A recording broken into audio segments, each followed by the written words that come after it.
Thanks for joining us on this episode of the Law of Relevancy podcast. I'm your host, Cord Zoen, founder of Bake More Pies. Today, we're joined by a good friend of mine, Travis Horn. He is the founder of Bullhorn Communications, and he specializes in some very nuanced areas of communications, which sometimes spill over into some political areas. Travis, thanks for joining us. Hey, glad to be here. Appreciate it. Yeah, when you talk about spillover, yeah, we've got some spillover with some of my stories. Well, I see you're wearing purple today. Is that for unity? My unity color. We were meeting with a very nice gentleman talking about unity in politics, which is not something you find very often, but it's what we're all looking for, or we say we're looking for. Exactly. It seems like it is much more going the other direction besides unity these days. It certainly seemed like that over the last couple of decades, but it's what everyone wants. It's what everyone says everyone wants. Right. But like I pointed out in our conversation, when you're talking in terms of politics, we know negative campaigning works. There's a reason. It works. Right. If done correctly, negative campaigning will win, 9 out of 10 times, just like the candidate with the most money will win 9 out of 10 times. It's politics isn't as much of a science like political science contends it is. It's more of an art, but there are some immutable laws, and one of them is negative campaigning works, and the other one is spending more money works. Well, that's another reason to be very careful with your messaging. I mean, if there's like really proven psychology around the type of messaging you do, I mean, we need to pay attention to that type of how particular our messaging is in all of business, right? And that's where PR comes in. It's an absolute fact, and we've known this for decades. People who have a more expansive vocabulary, a bigger functional vocabulary, if you will, make more money. They do better. They're selected for leadership positions. And of course, that translates to businesses. The businesses that you work with on the paid advertising side, who are communicating a message, and it has to match up with their PR message, right? Their overall marketing should be well written. There should be it should be wordsmithed, and that's something I think that's probably why I've been drawn to. I call it my passion, my purpose, whatever you want to call it. But why I love what I do is because it matters and it's so meaningful. And it can, at the end of the day, it can make or break you. It can mean you're going to jail, or you're not going to jail, or you're making a lot of money, or you're not making a lot of money. That's right. Or you're getting elected or not elected in that context. It's a good point, because you kind of hit a lot of the different specialties within PR. Crisis management is one of those things. Yeah, crisis communication, just saying the words makes my blood pressure kind of go up, because, I've dealt with some of those situations where, hey, a kid is killed in an accident with a truck. A truck has rolled over a child. Yeah. I've seen that. I've been on both sides of that. I've been on the sides of a company, and I've been on the other side where some, a lawyer's got a case to a couple of parents who don't feel as though that anyone cares about their kid. And so you're called in to make sure people care, and then it makes news. And so I've done some pretty difficult ones. You've seen that, what is that movie, Michael Clayton with George Clooney?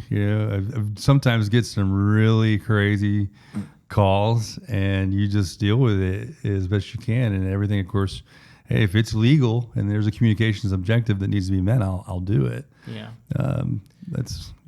Well, I mean, honestly, it's part of how you even got into this whole thing in the first place. Yeah. I mean, there's a story I heard about you at the University of Florida. Yeah, this kid, he was poking fun of me. I went to undergrad there, and I spent a year working. I was thinking of the professor.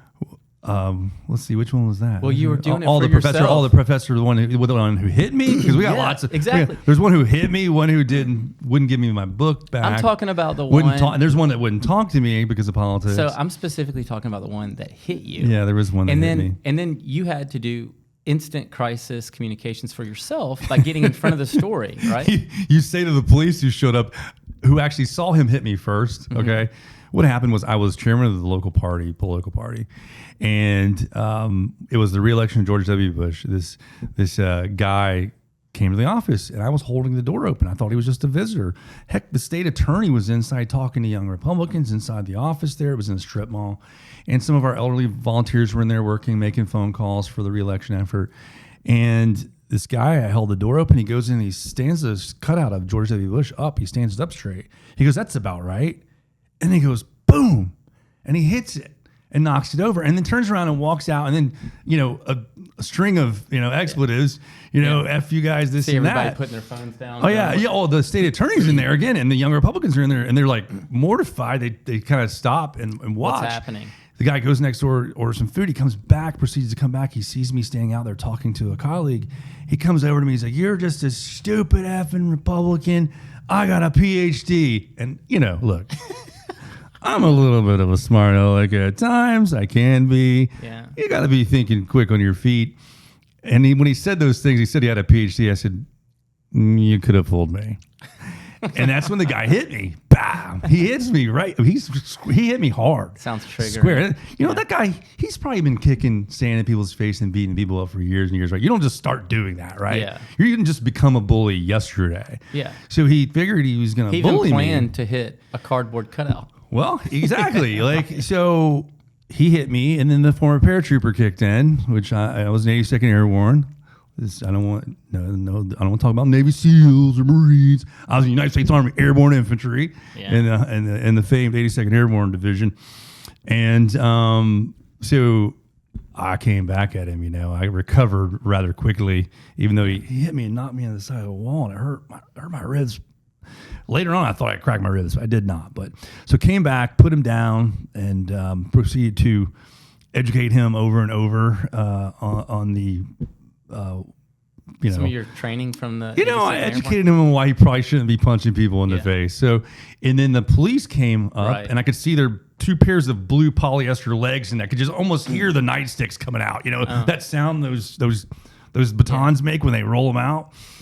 And I'm not familiar. So. Well, I'm just saying, I said, hey, get this guy. I said, I use the minimum force necessary to subdue the assailant, okay? Some good keywords there. Yeah, you got to get that in there. It's good messaging. Well, they said, no, we saw him hit you. They saw him strike me first. I, of course, defended myself using the minimum force necessary to subdue the assailant, which was straight out of a torts I think textbook at school. Right? So I was actually in law school then. I was still in law school, but I was chair of the county party, and it was a doozy. They actually took him. The ambulance picked him up, took him to the hospital. And I found out later, my back was hurting. I was sitting up in the chair at home. I said, I'm gonna have to go to the hospital. I go to the hospital. Turns out I go in there. This is where the story just gets crazier and crazier, right? Well, as I mentioned to you, when I was pulling out of the parking lot. The whole story was because you were crisis communications. So when I pulled out of the parking lot, first thing I did was ring up Janine Sykes, and she was a reporter at the Gainesville Sun at that point, but I think she's head of PR for the UF and maybe even retired. But she said, well, hey, call the girl at the desk. Here's her number and tell her the story. Tell her what happened. So I said, okay, I call her up. And in the course of the conversation, she was asking me questions, and I said, well, look, she said, anything else you want to add? I said, well, look, if I have to take a beating every day for George W. Bush to get reelected, that's what I'll do. And being mindful that words mean things, and so I could hear her. She said, what was it? What was that? And she said, could you repeat that? And I repeated it real slowly for her. I could hear her typing on the keypad. And of course, that came out in the New York Times, and it ended up being quoted in Michelle Balkin's book Unhinged, talking about crazy folks from the left, and so it was quite the soundbite. And then of course, when I go to the hospital later that night to get my ribs checked for a crack, he had just left apparently. So I was wondering, I asked the doctor, I was like, why are the nurses keep coming and poking their head in to see? He said, well, they want to see what you look like because he looked terrible. Oh, that's funny. And I said, yeah, I'm the winner. I said, but I still think he might have broken a rib, so we had to do an X-ray. And then again, on the media side of it, I knew the radio guys would be going in, the talk radio guys would be going in. That was probably 3 a.m. They're going in at 4. When I'm heading home. Were you actually, but you were in law school at the time, right? I was in law school. I'd been chairman of Gators for Jeb. I was president of the law school Republicans, and then I was chairman of the local county Republican Party. So at that point, you really didn't even know that you were going to get into PR. You just happened to be talented at it. Well, I'd been in advertising, and marketing after the Army. I sold cars for a year, which great sales experience I'd recommend for any young person. But then sold at radio advertising and really did a great job at it. Really enjoyed it. It was fun, but I didn't want to. It's not where I wanted to be, I even did a cigar store commercial. Right, as Bill Clinton. Be careful. Yeah, I can do the whole. I can do a lot of double entendre there. Yeah. But so it was. I actually did a cigar store commercial. I was in radio. Yeah. Ended up working for Monica Lewinsky's stepdad. Oh my God. at a different radio Did you station. really? Yeah, I did. It was during the whole thing. Peter Strauss owned WFTR in Front Royal, Virginia. I was at 800% of my budget at first in sales there at the Atlantic Star Radio Group, and then you have a bad month and you're on the chopping block. But guess what? The manager of Monica Lewinsky's stepdad station picked me up from Atlantic Star. Wow. He said, "You're great." He's like, "I've seen you at events. I've seen you out. I know you're great. I know that it was kind of a setup where, you come in, you make them a bunch of money real quick, and then they let you go. You build a big book, and they find a reason to cut your book, and that's you learn those things from sales." And then, I've taken those sort of things with me into communications over the years. And I tell people too, by the way, if you've never been fired, it is a humbling experience. I think everyone should be fired at least once in their life. Not every time. Adversity. But facing adversity, and I've never gone from a situation like that where it didn't turn out better in the end. Of course. And it's all part of your story, and telling these stories is a part of being a good communications person. Well, it reminds me of how we met. It was during a Synapse conference, and my business partner, Trey, was working with a gentleman named Carter who knew you, and he was like, "Hey, you got to meet this guy, Travis Horn, apparently knows everybody." And so I had some extra VIP tickets because I was a sponsor of the event, and we saw you there.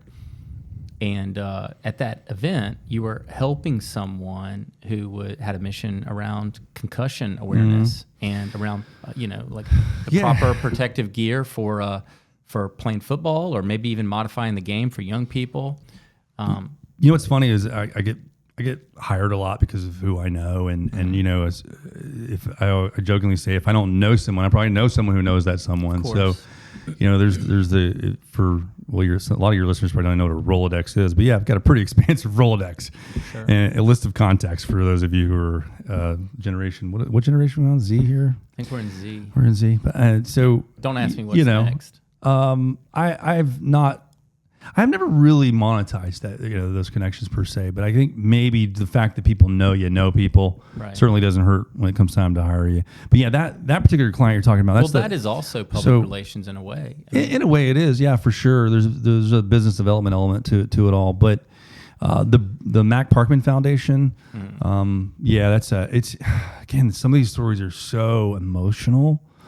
This family, this gentleman, retired Sergeant Major Bruce Parkman, lost his son and to suicide out of the blue, and he just had questions. He wanted to know why is my son not here, and had his brain looked at after the fact, after the suicide, and this young man out of the blue threw himself off a 100.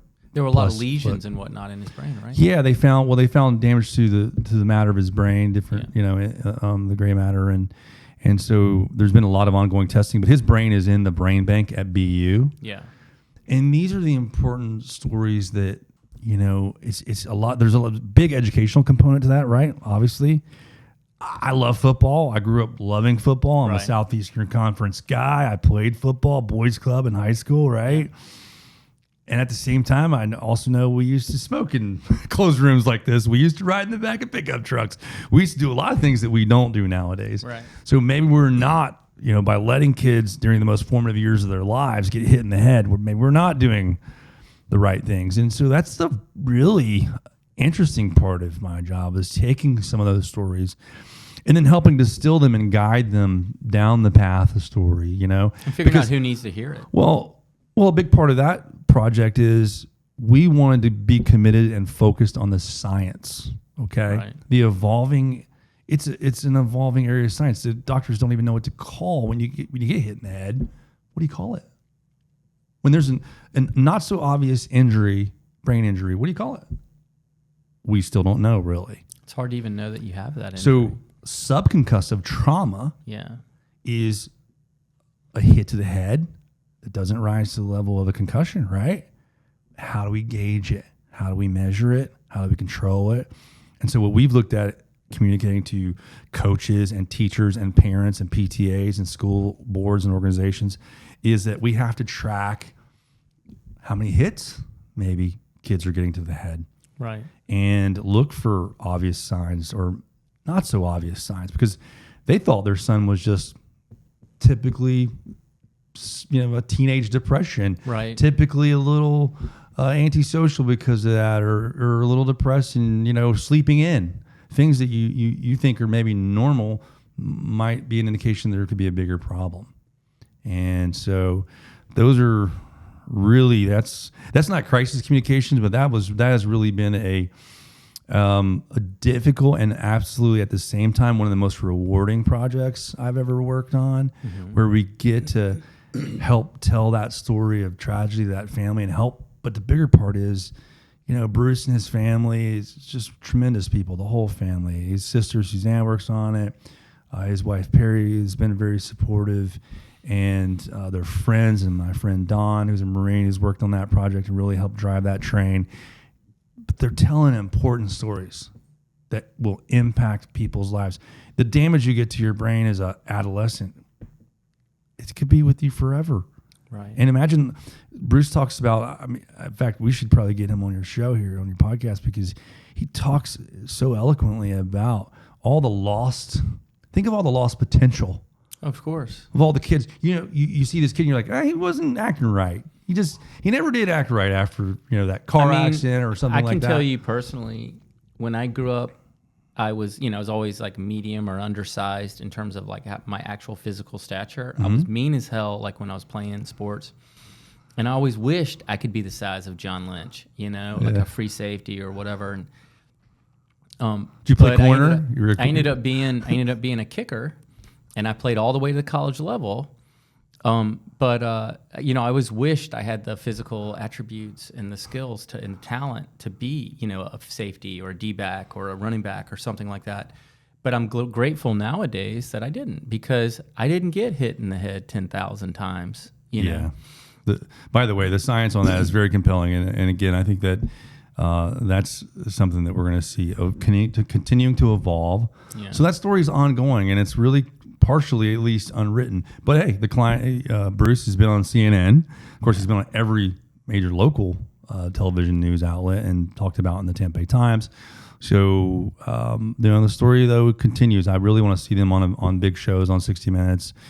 We've talked to Mr. Belson at New York Times. There's lots of folks that we want to see talking about that evolving issue. But that's a perfect example of the types of things that a PR agency or person might be able to do for a business. How else would you know that, like, hey, my business, like I'm doing these marketing things or whatever. Like, how do I know as a business owner if my business is ready for PR? Because it's an investment. Yeah, every business is ready. It can be a significant investment, or it can be, depending on Hey, I think every business ought to be doing something good for the community. And then whether you want to tell that story or not, it's you. But if you're doing good things in the community, those are great stories and people want to hear them. Mm-hmm. Or if there's a technological advancement that you're making, like you guys are doing great work here with AI. I want to incorporate it more into my business after I've sat through presentations with your guy, John, and your team. It's amazing. But that's the kind of thing, like if you're not doing something good for the community, you need to start thinking about what can I do? What sets me apart from my competition? And a lot of times are you a good steward of the community? Are you active in helping people? Well, I can think of an example. Yesterday, I was at one of the things our team likes to do is this turkey, giveaway with Salvation Army. Mm-hmm. And so we were there, and one of my friends, who's the president of a very prominent, very successful organization in town, was there, and he was, he was in charge of directing the traffic as it came around the corner and lining up, like this car go to station 1, station 2. Where was this at? Was this Metropolitan Ministries? No, this is Salvation Army over in Pinellas County. Okay. Off of Druid Street, I believe. But he was there. I asked him, I was like, are your teammate, are there any teammates here? And he's like, no, I'm, it's something I really enjoy doing, so I just come and do it. And something I've heard you say is that if you don't let people know that you're doing these things, like no one else is going to talk about it. Your competition isn't going to talk about what a great guy you are. But there's like this block, like for example, like Christian morals are to stay modest, like keep your head down, don't call attention to it, like anonymous donor, that type of stuff. And like I'm a big believer in all those things, but like if you are vocal about it, you might inspire others to follow in your Right. footsteps or to emulate what you're doing, which in turn could scale Right. the actual good works that are being done. Right. Well, hire me. I'll help you. No. No, but what I'm saying is, and I'm not saying you'll make your entire business about charity work. That's not it. I certainly always look to first, primarily, what is your business doing, and what problems are you solving? It's an important part of marketing. It's the people part of, there's like 5 or 6 P's of marketing, and it's the people part. Making people care about things. That's really, messaging is crucial. Having the right messaging, using the right words, but making people care about something is it's not always easy. It's not always easy, but it's important. So is that something like when you figure out, like messaging is obviously part of something you do, when you're coming up with messaging, like I saw you do it the other day, where we were having a conversation about like how we need to go to market for a company, how do we need to go to market for this idea, and you came up with this interesting ironic twist where you're like, we need to talk about people who won't be happy with this. Right. And that will motivate them. Yeah, I think in that context too, that might have had a political element. Yeah. Sometimes you have to look at who's not going to be in favor of it. And you can't make an omelet without you break a few eggs. So sometimes you got to hurt some feelings. And sometimes I think those are bad guys' feelings, bad people's feelings. You got to hurt their feelings. Well, the group you were talking about is like it has like a 10% approval rate. So if you got 90% of the people over here who aren't happy with this small 10%, you might get some motivated people out of that 90% group, like by saying, hey, this is something that 10% none of us like are going to be upset about. Sometimes there's an obvious boogeyman, yes, that could be addressed. And I like one thing I think about during my job and some of these projects that I do work on is I help level the playing field for people at times. And sometimes, just like the old, what was the Equalizer theme? If we have any Equalizer theme music for bumper music on this, it's like, you're helping level the playing field and helping people out when nobody else can. It's like I said, those parents who lost their child, it was a dump truck rolled over, in a car accident. Yeah. Killed their toddler. And not a single station or anything had really talked about it. And so when I got involved, every station was talking about it. And very little consolation, obviously, for the parents. But for me, as someone who's glad to be helping level that playing field, right, and at least letting those parents know that someone cared That's about them closure for and their them. kid. I mean, that was one of the toughest ones I've ever worked on. But it can also, in a legal context like that, it can mean the difference between $1 million settlement or a multi-million-dollar settlement. So I work in part with law firms and lawyers on big, higher profile cases. You may never see me in the news, and I won't always be at the podium, or I won't. Sometimes I have, in certain cases, taken those causes on. When one time a Navy SEAL was shot in the head and killed here in Tampa, and so I helped the family as a spokesperson try to get their message out that was unacceptable, and so. But you won't obviously see me as a spokesperson or speaking out publicly on these stories. But I'll be behind the scenes working with the news media, the media relations side of it, to make sure those stories get told. How much of this is art and how much of this is science? Again, there's some rules you always kind of have to adhere to, but it's because it seems like it's very intuitive to you. It is, and it's not to everyone. So yeah, it's what I love. And you have to, if you don't love it, you don't see those angles. It's just like in the law, if you're analyzing a case, you're looking to the facts of the case and how they apply to the law, right? And you have to look at the facts of each communications challenge and figure out how best to solve that based upon what your ultimate objective is, right? Mm-hmm. It can be anything from a toxic chemical spill to a car accident. Well, that kind of reminds me of one of the tenets of Dale Carnegie, and it's in the stress management section of his books, and it talks about like one of the first things you can do when you're in a situation that is uncomfortable or could be detrimental is to get the facts. And I assume that's one of the things you would want to do if you're in a situation where you might need PR. It's like I need a full perspective on this. I need to understand all angles. So. Yeah. Get the facts. There is typically a phase where you want to pump the brakes, and you want everyone to pump the brakes and allow some time to gather the facts, and you can acknowledge that something really terrible has happened, and that there definitely needs to be a fact gathering phase. And sometimes that's, that is a good time to hit the pause button, and as part of your strategy. Yeah. Well, for people listening to this that may have businesses or things that they're in their personal life that may collide with something that has to do with like the media or whatnot, what are some other tips of like understanding, like when everyone's kind of like their own amateur like PR person for themselves and maybe for their businesses, but like what are some other things that you can do to help? I mean, sometimes you do want to speak more about it. Sometimes the best strategy is to get as much of your side of the story out there as possible as quickly as you can. Or like you noted with this instance where I was essentially, if you flip that story around, I got in a fight. Right. And that's not a good place to be for a political like who is this leader. Person who got in a fight? Why did you get, you got to flip that script and make sure they know that first off, you were attacked and that, you were responding. Right. Everybody can agree with self-defense.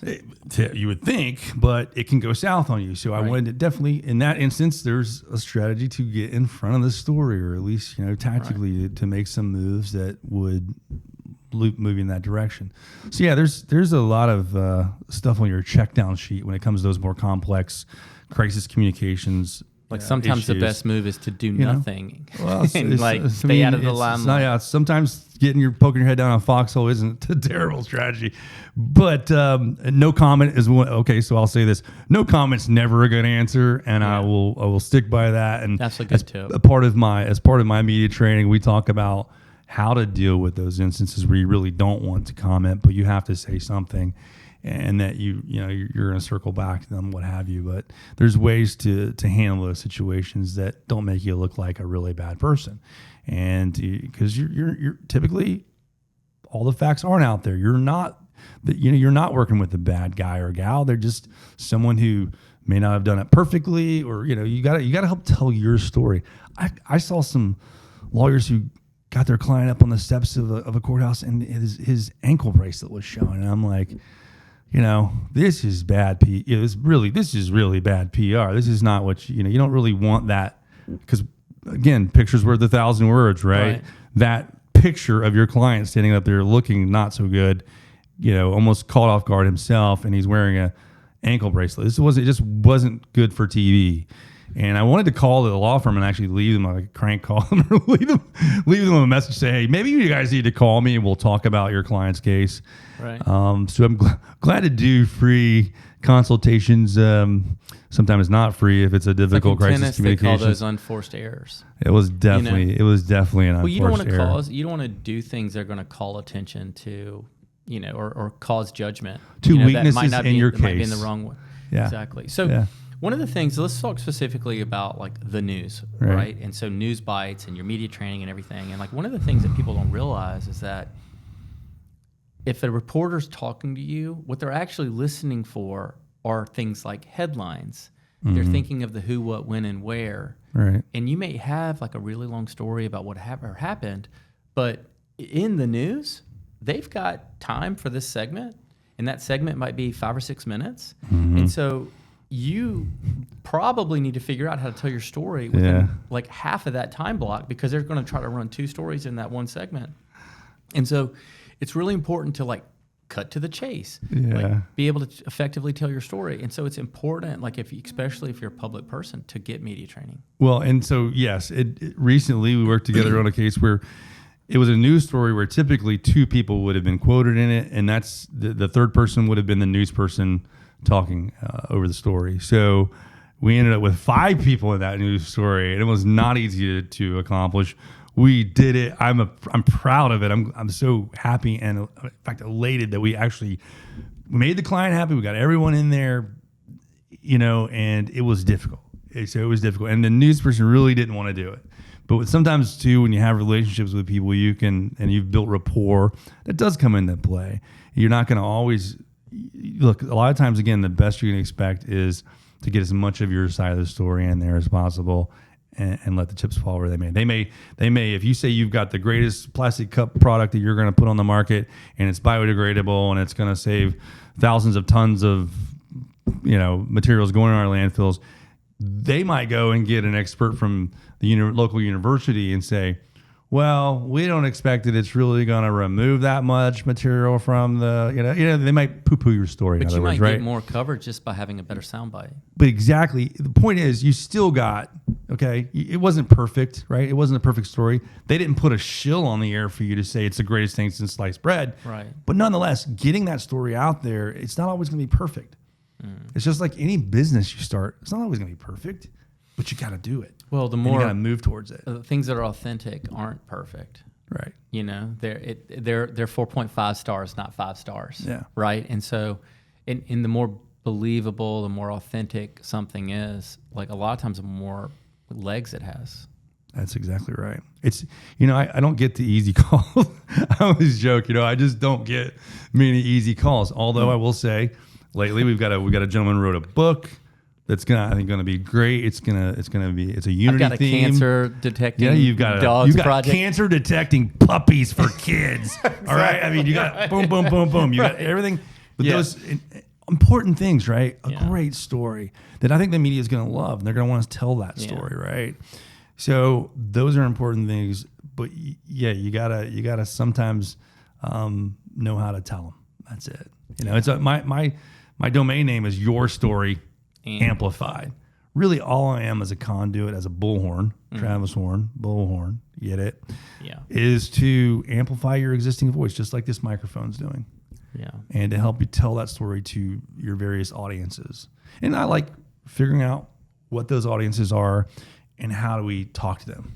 What best platform? A lot of times PR turns into paid advertising and vice versa. A lot of stuff we've done could turn into PR, right? But when we tell a good news story, well, I mean, your advertising folks can take bits and pieces of that, and make sure those that are great credibility, assets. the credibility. So, look, ROI on PR is really fantastic from a standpoint of it's a little more subjective, if you will, but the ROI on it is proven to. I mean, people, the respect that even with the diminishment and the respectability of, if you measure television reporters, especially on the national scene, but still it's not, that whole not in my backyard. I like everything about, this, except it's not, sometimes they want to pick on the national folks, which some of them have well earned the scorn of viewers out there.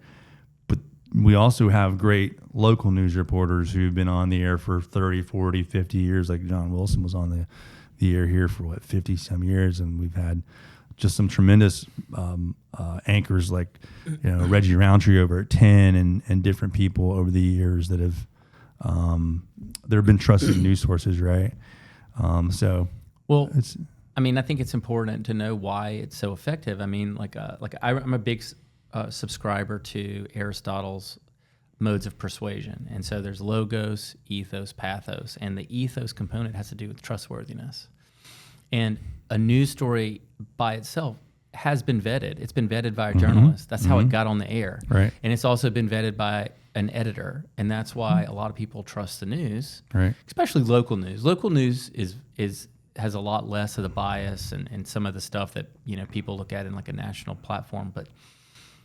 But when you talk about, especially if they're good stories, it comes with credibility. Mm-hmm. When you get that kind of media, and the best marketing channel, the best marketing strategy is a multi-channel strategy. Right. You can have your paid strategy. You can have your earned strategy, which is PR.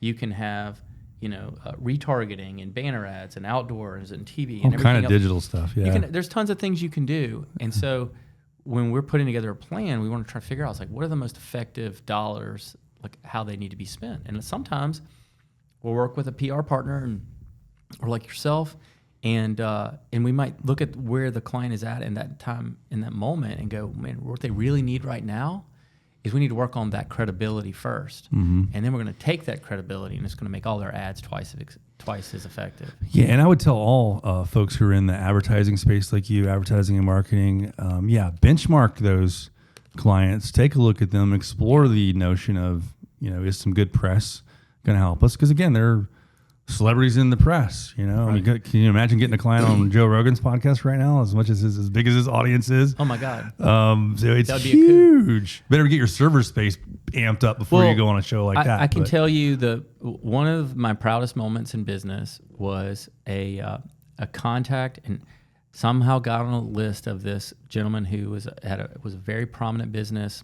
It was a guy named Bobby Newman, and his family had one of the oldest cigar factories in Tampa. And if you know anything about Cigar City, Tampa, it is a part of the culture here. We have a huge amount of connections to Central and South, the Central America, the Caribbean, Cuba, and Dominican, and some of those places. And it's a very rich culture of Ybor City, which is spelled Y-B-O-R here in Tampa. And there was a regulation about 6 or 7 years ago that was coming through. Where I remember it. And so what it was going to say is that the packaging of those luxury cigar, these cigars cost $50 a cigar, right? But they were going to change the packaging to include Surgeon General's warnings and whatever. I'm not a fan of tobacco. I don't smoke cigars, but I know the people that are smoking cigars are not kids in high, and so like the whole reason for it is to keep, kids from like people starting smoking tobacco and things like that. It's funny, by the way, I'm intimately aware of that whole situation. I was the chairman of the Chamber of Commerce in Ybor City. Absolutely. So and during that time too, where I was very involved in, no Marco Rubio and sort of being a... Well, then you'll love this story. I may never told it to you. So at that time, I actually had coincidentally been introduced to a guy named James Golden, whose radio name was Bo Snerdley. Oh, wow. And Bo Snerdley is, if you know anything, if you ever listened to the most popular radio show of all time, was the producer for the Rush Limbaugh radio show. And we actually flew Bo up on a private plane from West Palm to come visit Bobby. And I said, Bobby, you're trying to get people to sign this petition. Let me see if I can help. And this was just something I was just like, hey, I think I have the connections. I can pull this off. So we contacted James. We sent him up here with his assistant. We got a tour on like a Sunday with Bobby. We saw all the secret corridors and I've been in there. The basements and all like the history of like this factory, probably the most famous factory in Tampa Bay. And Bobby got to share with James the story of like what's happening, and it's going to hurt the industry as a whole and all this stuff. And so Bobby's mission was to get people to sign this petition because that was going to go to Capitol Hill, and it was going to show whether or not there was the political will to move forward with this initiative. And so the next time that Mark Stein was the host of the Rush Limbaugh show, Bo Snerdley, James, had more control over which phone calls got on the air. Oh. And Bobby just happened to get on the air. Oh, really? Right? And he spoke for 7 minutes. During that 7 minutes, in that hour, they got 180,000 petitions done on the website. And as you said, you better have your server ready to go. Yeah. It like melted. Oh, man. But they got 180,000, and they were able to defeat the regulations. I totally remember all that. By the way, I got to tell you a quick vignette is that when I was a young paratrooper in the 82nd, I was the radio telephone operator. So we carried this thing called a SINGARS radio, single channel air ground radio system. And it's supposed to hop from, different frequencies to different frequencies, and all the other radios in the network are hopping to those same exact frequencies at the same time, so that you conceivably the enemy couldn't listen into your conversations. I think a couple of North Koreans with a couple of tin cans could probably hack into it, whatever. But I used to tune into what started me on the political journey that became a part of my communications journey. Was I would tune into Rush Limbaugh, and I could actually get AM radio on my SINGARS on certain channels in the field. And I'm out in the field. That was when he had a TV show, by the way. Shortwave radio. Yeah, he had a TV show, and that was in 93, 94 when the TV show was still going. And a friend of mine who was in the Army with me introduced me to Rush Limbaugh, and that really colored my approach, honestly, to politics a lot and understanding the conservative liberal spectrum, of right and left. And I really, started to understand politics a good bit more. I did dabble with Ross Perot and his United We Stand America there for a minute. You're 100% correct, because like the way that Rush Limbaugh would talk about it is it was almost like you were listening to a football game. Mm-hmm. And it's like, hey, we got this team moving it to the 40-yard line, and they had to punt, and he started in sports, by the way. And absolutely. But it was the way that he would communicate about the storyline of how like this political football was moving around. Yeah, and the chess game that is politics. The chess game. You know, I get pulled. I say politics is like being in the mob. I just get pulled back in. You know, I'm going up for the inauguration. I'm going to DC for a week around the inauguration and going to work in some business visits too. But yeah, it's like I don't want to run. I've decided I don't want to run for office in the future. But it's you get pulled back in. A lot of people in business want to. Obviously, they have some objectives that sometimes are held up by the regulatory environment. Yeah. Right.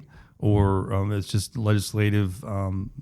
Legislation that's prohibiting certain activities or endorsing other activities that need to be addressed. So there is a fair amount of that I do get pulled into, but typically more on the educational side. If we start asking for funds, you need to register as a lobbyist. So I haven't registered as a lobbyist. I haven't had to. I haven't been asking for funds. That's not something. But typically on the communication side, still right. where we're educating the public and we're just sort of getting the word out.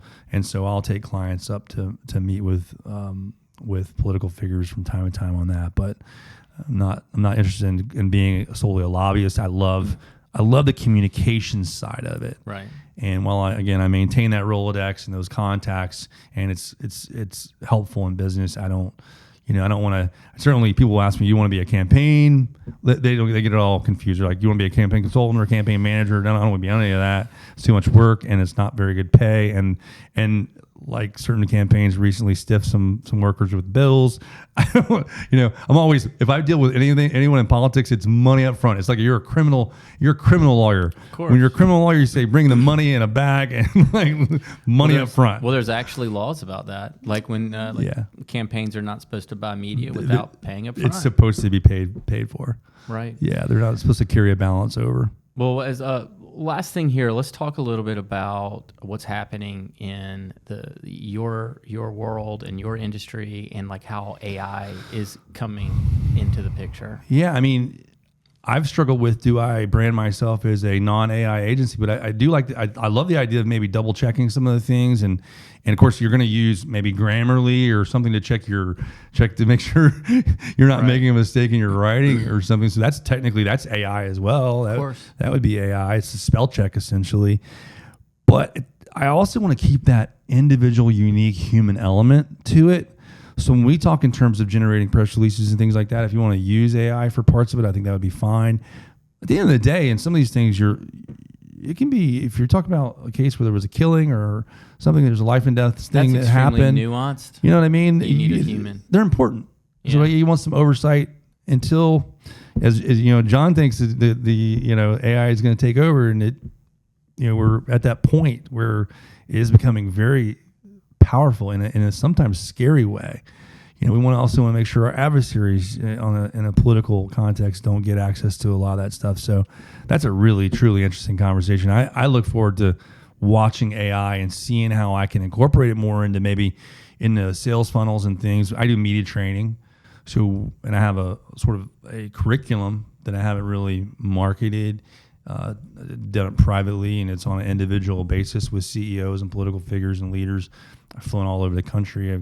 Last time I went to Puerto Rico and taught a young CEO some media training. So that's something I want to do a lot more of, and I want to maybe see how we incorporate AI to intake some of that stuff. Sure. And, it could be helpful as far as generating a rudimentary press release. But I think at the end of the day, we want to make sure, especially, it's okay if you're announcing a PTA lemonade sale, okay? Right. But it might not be okay for a $100 million lawsuit against a certain industry who had a bad actor. Yeah, I mean, you got to look at like, okay, I'm in this situation, or my client's in this situation. What's their level of risk? Right. The higher the level of risk, the less you want to rely on ChatGPT to write your press release. Right.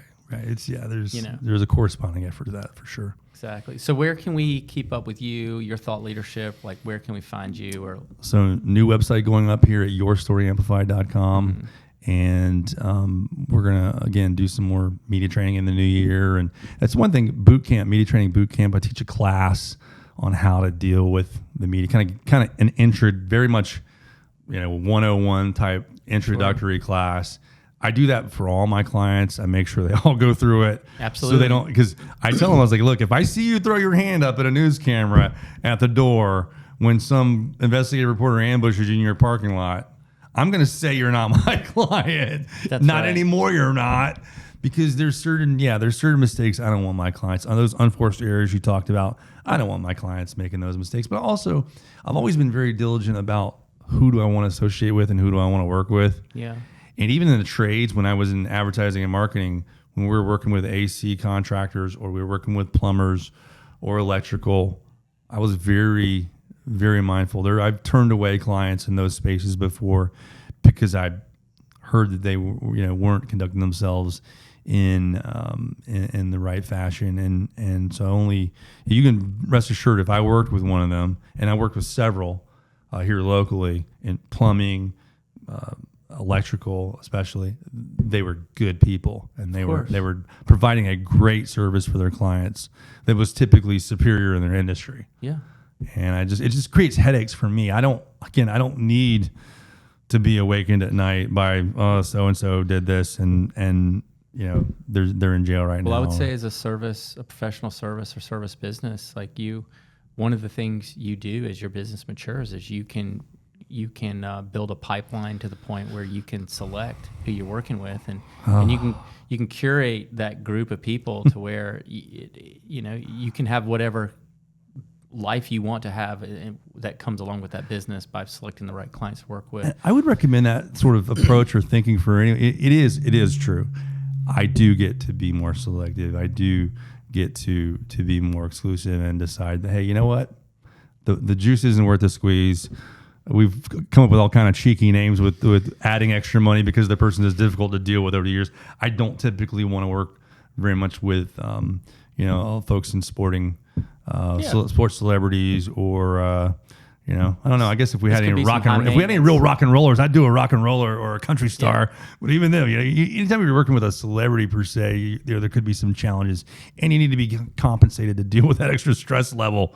But I've had some great sort of pseudo celebrities and things like that too. Like Larry King Jr. lives locally here. He's been a great client and become a wonderful friend over the years as well. He owns Cheval Country Club, the golf club. I didn't know that. He does, and he worked in Silicon Valley for years, came to Tampa, and now owns Cheval, the fitness facilities and the country club and everything there, the clubhouse. And we were actually about to launch, and he'd make a great guest. We were about to launch King's Pizza. His dad was still alive. His dad had done some videos for it, and then his dad unfortunately passed away right there as COVID really kicked into high gear, and his dad had some obvious health concerns going into that, but he lost his dad. We just felt this bond, and we became really good friends. His dad died at 87. My dad died at 87. He lost 2 siblings. I lost 2 siblings. So we in my business, if you really are working with someone and you're working well with them, you want to keep working with them for a long time, and they become friends and almost family in some regards. But he's just a tremendous individual. Just one of the people that I've worked with, and I guess I'd still put him in that sort of celebrity category, but he's a good guy. Well, Travis, that's really good advice, and I really appreciate you coming in today. Good to be here. Thanks, man. Yeah, you can follow us anywhere where podcasts are found on the Law of Relevancy podcast, as well as the Bake More Pies social media feed. Thank you for joining us. We'll see you next time.